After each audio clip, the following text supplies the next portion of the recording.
High বন্ধুরা, আসসালামু আলাইকুম। কেমন আছেন সবাই? আশা করছি সবাই ভালো আছেন। আলহামদুলিল্লাহ, আমিও ভালো আছি। আজকের রেসিপি হচ্ছে কাতলা মাছের মাথা দিয়ে মুগ ডাল রেসিপি।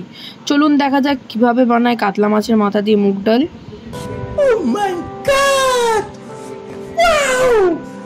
এই যেখানে আমি কড়াই চাপিয়ে নিয়েছি, তারপরে কড়াইয়ের মধ্যে দিয়ে দিতে হবে ডালগুলো, যে মুগ ডাল ছিল সেটা।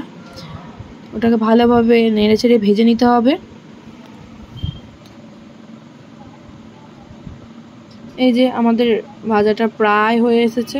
এখানে ভাজাটা আমাদের কমপ্লিট। এবার ভাজা ডালটা প্রেশার কুকারের মধ্যে দিয়ে দিতে হবে।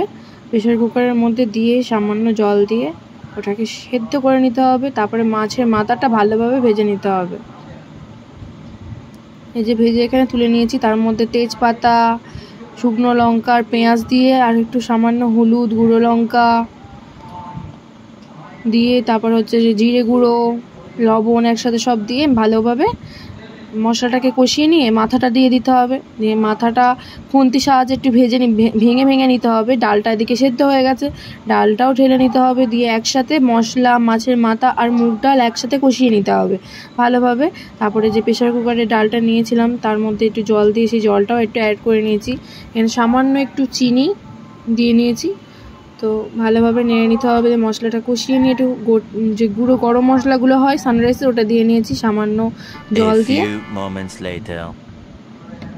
এই যে ঢাকা খুলে দেখি আমাদের রেডি ডাল। তার উপরে সামান্য লাস্টের দিকে একটুখানি ঘি দিয়ে দেওয়ার চেষ্টা করবেন। খেতে কিন্তু অনেক দুর্দান্ত হয় আর ফ্লেভারটা অনেক বেশি সুন্দর হয়। এই যে আমাদের ডাল কমপ্লিট। আমাদের বাড়িতে একটুখানি পাতলা খেতে পছন্দ হয়, এই জন্য পাতলাই করেছি। তো সবাই একটু সাবস্ক্রাইব করে দেবেন, আমার চ্যানেলটা লাইক করবেন, কমেন্ট করবেন। Thank you for watching. Bye by.